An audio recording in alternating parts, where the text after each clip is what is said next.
We're counting down the 10 most shocking behind-the-scenes facts about Top Gun that will blow your mind. From risky Hollywood rejections and life-or-death stunts to Navy secrets and last-second casting chaos, let's kick off our countdown with number 10. Producer Jerry Bruckheimer was flipping through a magazine when a photo of an F-14 Tomcat stopped him cold.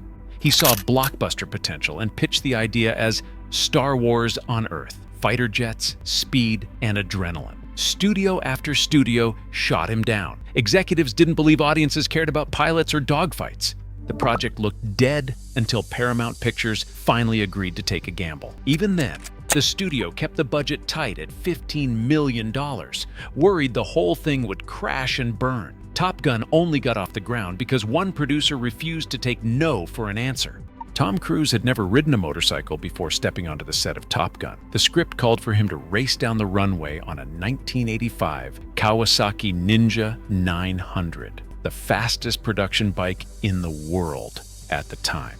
With filming days away, Cruise headed to House of Motorcycles in El Cajon, California for a crash course. He spent a single day in the parking lot learning the basics and getting comfortable with the powerful machine. By the next morning, he was weaving through traffic and nailing the iconic riding scenes himself. That last-minute training became a symbol of the film's all-or-nothing spirit.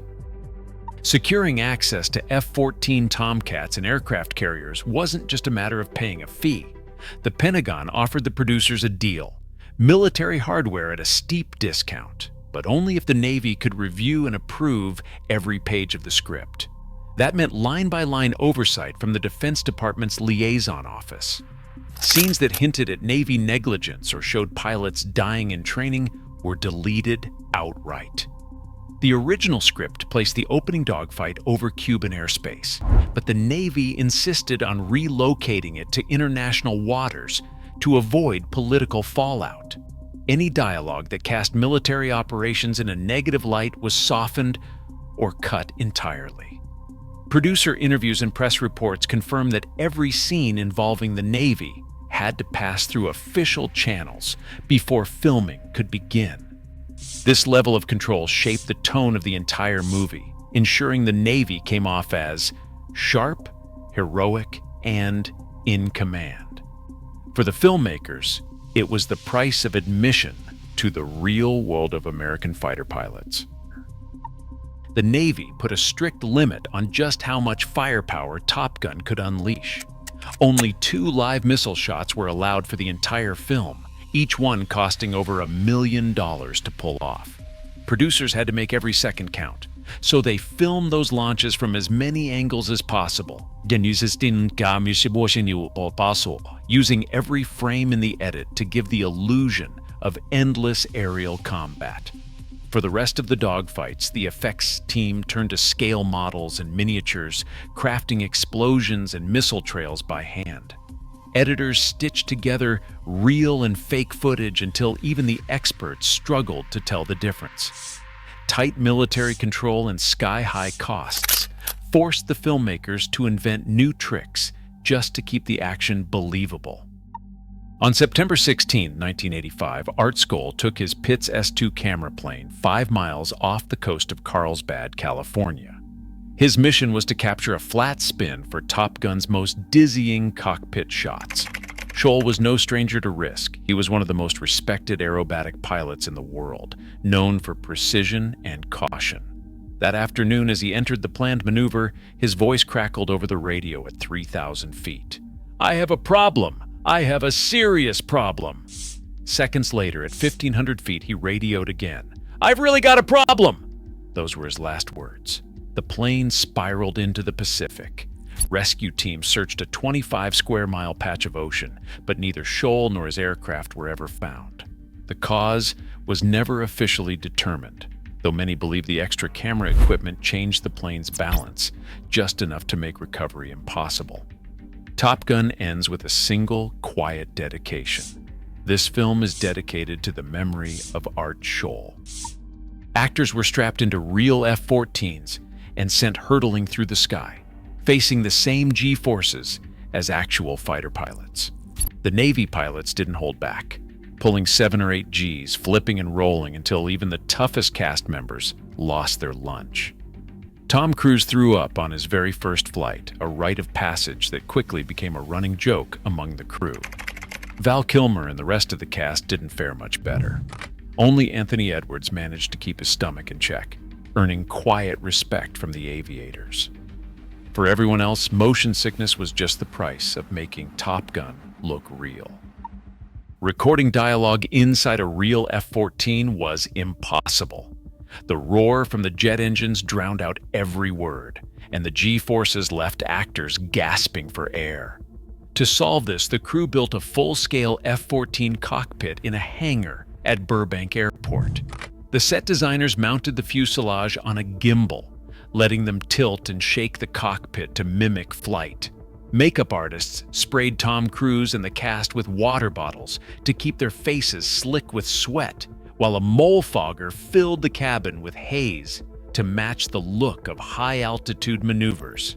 For every interior shot, cameras rolled in the hangar, but 6 film cameras were also strapped to real Navy jets for authentic exterior footage.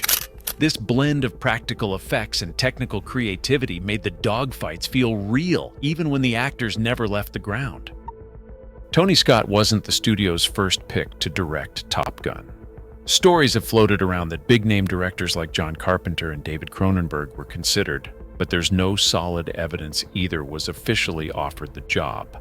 What's clear is that the producers needed a director who could turn jet combat into pure spectacle. Tony Scott's background in commercials and music videos set him apart. He'd already filmed a Saab car ad that looked like a dogfight, and his knack for kinetic visuals caught the producers' attention. Scott brought a bold, energetic style, saturated colors, fast cuts, and a rock and roll sensibility that made the aerial scenes feel larger than life. He pushed the crew to capture the speed and chaos of real flight, revolutionizing how action movies were shot. That signature look turned Top Gun into a visual thrill ride, setting a new standard for Hollywood blockbusters. Tom Cruise stands at 5'7". Kelly McGillis, his on-screen love interest, is 5'10". That 3-inch difference became a Hollywood dilemma. The studio wanted their leading man to look taller, so the costume department whipped up special cowboy boots with extra lifts just for Cruise. In scenes where the height gap still showed, the crew got creative. For the big reunion at the bar, they dug a trench right into the floor for McGillis to stand in, letting Cruise appear eye to eye with her. There were moments when McGillis had to ditch her shoes altogether to help even things out. These behind-the-scenes hacks kept the movie's romantic chemistry on equal footing, all while proving that a blockbuster sometimes depends on a shovel, a pair of boots, and a lot of movie magic. Top Gun opened in just over 1,000 theaters on May 16, 1986, without any guarantee it would find an audience. 4 weeks later, word of mouth sent ticket sales soaring, and the film quickly expanded across the country. By the end of its run, Top Gun had racked up $357.4 million worldwide on a $15 million budget, making it the highest-grossing movie of the year and multiplying its investment more than 20-fold. The impact didn't stop at the box office. Ray-Ban Aviator sunglasses saw a 40% jump in sales within months, with more than 360,000 pairs sold in 1986 alone. Stores ran out of Navy bomber jackets as fans tried to copy Maverick's look. Navy recruiters set up tables in theater lobbies, and interest in aviation careers surged to levels the military called unprecedented. The soundtrack, anchored by Kenny Loggins' Danger Zone, went 9 times platinum. And at just 24, Tom Cruise became a global superstar, his face and flight jacket cemented as icons of the 1980s.